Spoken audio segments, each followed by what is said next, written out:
माँ, बहू आते ही तुम बदल गई। नई दुल्हन निहारिका कुछ रस्मों के बाद सोफे पर चुपचाप बैठी थी। तभी बड़ी ननद गीता बोली, अरे तुम्हारी माँ ने तुम्हें बताया नहीं?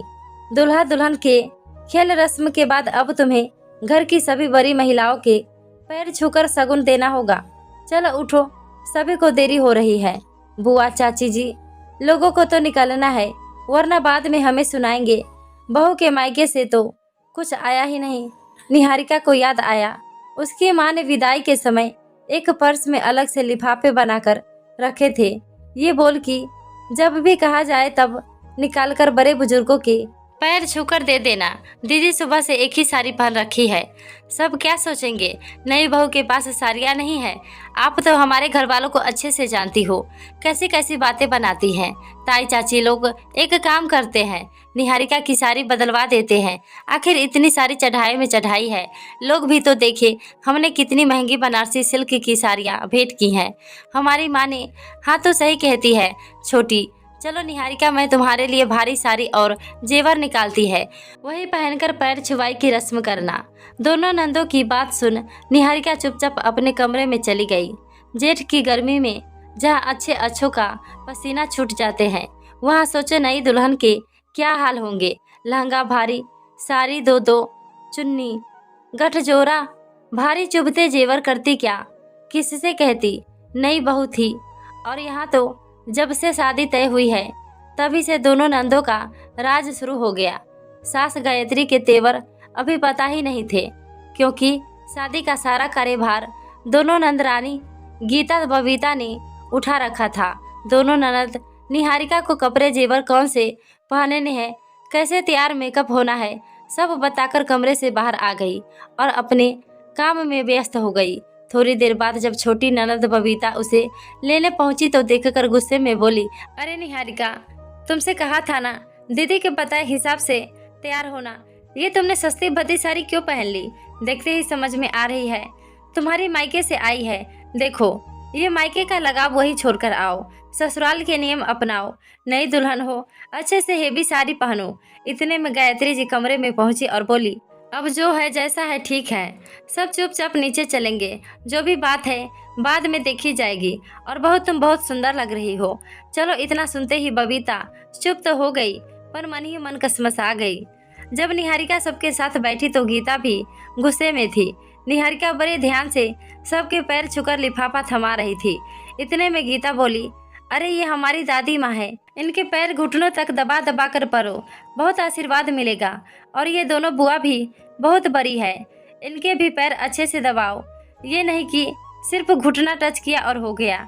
गायत्री जी दोनों बेटियों को देख रही थी, कुछ अलग ही रंग ढंग है दोनों के। तभी निहारिका उनके पैर छूती है तो वे झट से उसे गले लगाकर कहती है, आज से मैं तुम्हारी सास से ज्यादा माँ हूँ, किसी बात की चिंता मत करना। उसके बाद उसने गीता दीदी के पैर छुए।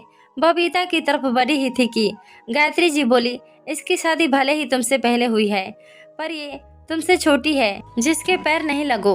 और मैं चाहती हूँ गीता भी अपनी भाभी के गले लगे, ताकि प्यार और अपनापन बना रहे। ना चाहते हुए भी दोनों ने निहारिका को गले लगा लिया। अगले दिन बहू की पहली रसोई होनी थी। कुछ मेहमान चले गए थे, मगर खास लोग खाना खाने के बाद ही जाने वाले थे। गीता बबीता ने दोनों ने निहारिका को रात को ही खाने का मेनू समझा दिया और कहा, वैसे तो उमा काम वाली तुम्हारी मदद कर देंगी, मगर मीठा तुम्हें खुद ही बनाना है। और हाँ, पूजा से पहले चौके में कुछ भी जूठा गंदा नहीं होना चाहिए। ध्यान रखना, हमारी माँ ने हमें बचपन से ही सख्ती से नियमों में रखा है, इसीलिए हम समझा रहे हैं। अगर तुमने रसोई में कुछ भी गड़बड़ की तो बहुत डांट पड़ेगी, इसीलिए सावधान रहना। अपनी ननदों की बात सुन निहारिका जैसे बौखला सी गई। इतनी सख्ती, हे भगवान, सोचा था पढ़े लिखे लोगों का घर है, कुछ तो छूट देंगे, मगर यहाँ तो 100 साल पुरानी रूढ़िवादी रीति रिवाज आज भी चल रहे हैं। जब से इस घर में आई हूँ, वो नहीं करना है, ये नहीं करना है, इतने सारे नियम आखिर कैसे घर में मेरी पार पड़ेगी? मैं तो सुमित से कह दूंगी, निभाने तो तुम्हारी माँ बहन को ये नियम, मुझे लेकर दूसरे शहर बस जाओ, मुझे नहीं रहना ऐसे सिर्फ हीरो के संग। निहारिका सुबह जल्दी उठ गई अपनी पहली रसोई बनाने के लिए, या यूँ कहे रात भर उसे नींद ही कहाँ आई थी। जैसे रसोई में पहुंची साफ सफाई चल रही थी। गायत्री जी बोली, इतनी जल्दी उठ गई? अभी तो 7 बजा है, साफ सफाई करवा रही हूँ। 9 बजे से खाना बनाना शुरू करना, 12 बजे तक आराम से निपट जाएंगे। वैसे भी यह लंच 1 से 2 के बीच ही किया जाता है। अब वो क्या कहती कि आपकी दोनों महान बेटियों ने जो धमकी दी थी, उसी को सुनकर पूरी रात बेचैन रही और सुबह नींद जल्दी खुल गई। फिर भी बोली, मम्मी जी कोई काम हो तो बता दीजिए, अभी निपटा दूंगी।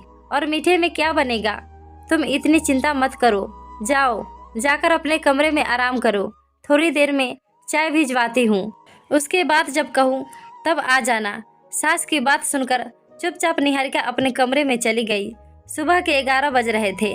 गीता बबीता ने सोचा, चलो अब रसोई का मुँह आयना किया जाए। दोनों रसोई में पहुंची तो चीख उठी, निहारिका ये क्या कर रही हो?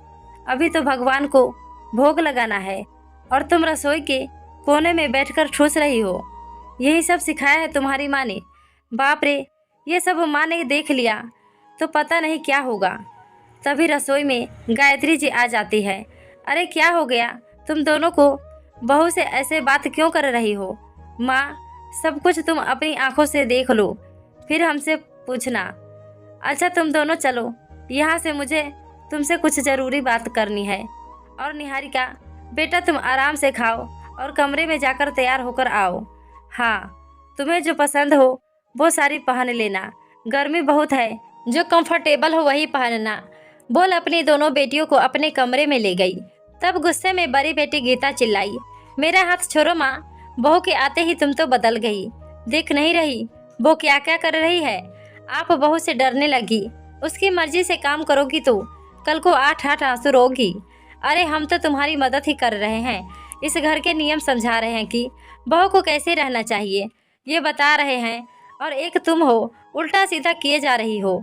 हम दोनों बहनों के लिए तो इतना अनुशासन रखती नहीं, आज खुद का अनुशासन खुद ही भूल गई। देखो तुम्हारी बहू ने चौका जूठा कर दिया, कुछ लिहाज भी नहीं है। हमने तो एक बार आपकी गैर हाजिरी में मैगी बना ली थी, कितना डांट फटकार की थी आपने, और आज बहू कटोरी में भर भर के खा रही है, उसे रोका भी नहीं जा रहा, उल्टा आप हम पर चिल्ला रही हैं। आप तो दोगली निकली माँ। हमें आपसे ये उम्मीद नहीं थी कि बेटियों के लिए नियम अलग और बहू के लिए नियम अलग रखेंगी। छोटी बेटी गुस्से से बोली, बल्कि लोगों के घरों में तो बेटियों को पूरी आज़ादी दी जाती है, मगर आप और आपके करे नियम कभी हमें चैन की सांस नहीं लेने देते थे, और आज आप अपनी बहू को इतनी छूट दे रही हैं। देख कर तो मेरा खून खौल गया। वो तो भगवान की दया रही, हम दोनों को ही इतनी अच्छी ससुराल मिली। छोटी तो अपने पति के साथ बाहर रहती है, मैं सास ससुर के साथ रहती हूँ, मगर वो मुझे माँ बाप से बढ़कर प्यार देते हैं। हर तरह की आज़ादी दे रखी है, कपड़ा हो या खाना पीना, कहीं भी रोक टोक नहीं करते। कहीं आती जाती भी हूँ तो पूछते भी नहीं। सच मायके से ज़्यादा सुख मिले हैं हमें ससुराल में। दोनों की बात सुन गायत्री जी बोली, मेरी प्यारी बच्ची, हो गया, मैं कुछ नहीं बदली। तुम खुद देखो, जब हम शिफॉन जॉर्जेट की साड़ियों में घूम रहे हैं तो उसको इतना भारी बनारसी सिल्क क्यों पहनाना? तुमने देखा नहीं, पूरा ब्लाउज पसीने से भींगा हुआ था। और रही रसोई जूठा करने की बात तो सुनो, सारा खाना बन चुका है, मीठे का भोग मैंने लगा दिया है। जब मैं पूजा कर रही थी तब उसे चक्कर आ गया।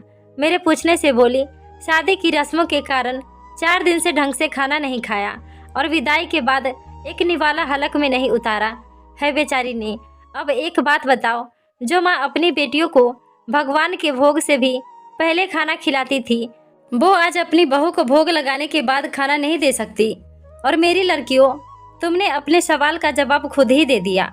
मैंने तुम्हें इतने कड़े अनुशासन नियम कायदे में इसलिए रखा ताकि तुम कभी भी अपनी ससुराल में ये ना सुनो कि तुम्हारी माँ ने तुम्हें कुछ सिखाया नहीं। मैंने हर तरीके से तुम्हें परफेक्ट बनाने की कोशिश की, और देखो आज तुम दोनों घर ही नहीं बाहर के कामकाज भी कितने अच्छे से संभालती हो। पूरे ससुराल में तुम्हारी वाहवाही होती है। तुम दोनों की सास पूरी शादी में तुम्हारी तारीफ करते नहीं थक रही थी। सास ही क्यों, मैं भी, क्योंकि तुमने अपने भाई की शादी कितने अच्छे से संभाली। मुझे तो पता ही नहीं चला कि कब शादी के कामों की शुरुआत हुई और वो कब आकर खत्म हो गए। मक्खन मलाई से तुमने सारा काम निपटाया। तुम्हारे पापा भी बहुत डरे हुए थे, कैसे होगा क्या होगा, मगर देखो तुम दोनों ने कैसी निपुणता से सब कुछ संभाला। इसमें तो कोई शक नहीं, तुम तो मेरी दोनों बेटियां सर्वगुण संपन्न हो।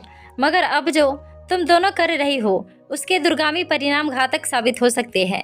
नहीं नहीं, अपनी भाभी के मन में ऐसे कांटों के बीज बोगी, कड़वी बातें बोलोगी तो आगे चलकर जब मैं असहाय हो जाऊंगी या नहीं रहूंगी तो कभी अपनी भाभी से प्यार समर्पण की उम्मीद मत करना। दोनों अचंभे से अपनी माँ की तरफ देख ही रही थी कि फिर गायत्री जी बोली, क्या कहते हैं तुम्हारी भाषा में, first impression is last impression. आज तुम दोनों ननद इतना भयानक डरावना रूप दिखा रही हो। सोचो कल तुम प्रेम से बात भी करोगी ना तो उससे शक ही होगा कि आप दोनों इतने अच्छे से बात कर ही नहीं सकते। मैं चाहती हूँ, आज तक मेरी 2 बेटियां थी, अब निहारिका को मिलाकर मेरी 3 बेटियां हो जाए। इसकी माँ ने मुझे शुरू में ही बता दिया था, पढ़ाई लिखाई के सिलसिले में हॉस्टल और पीजी में ही रही है, घर के काम काज में हाथ थोड़ा तंग है। और हाँ, माना मैंने तुम्हारे भविष्य के बारे में सोचा, मेरी नीतियाँ कुछ अलग थी। अब हर माँ एक जैसी नीति तो अपना नहीं सकती, क्योंकि परवरिश के कोई नियम नहीं होते। हर माँ अपने हिसाब से अपने बच्चों को पालती पोसती है। तो मुझे उसकी माँ सुषमा जी की बातों में भी कुछ गलत नहीं लगा। अब हम चाहते हैं कि निहारिका हमारे हिसाब से ढल जाए, तो उसे कुछ वक्त देते हैं, कुछ अपनी तरफ से समझाते हैं। देखना धीरे धीरे वो भी तुम दोनों की तरह निपुण हो जाएगी। मगर अचानक से उससे इतनी उम्मीद करना बात बात पर टोकना झगड़े का कारण बन सकती है। इसीलिए संयम से काम लेते हैं। हम तीनों मिलकर उसे अपने घर परिवार के नियम के बारे में धीरे धीरे समझा देंगे।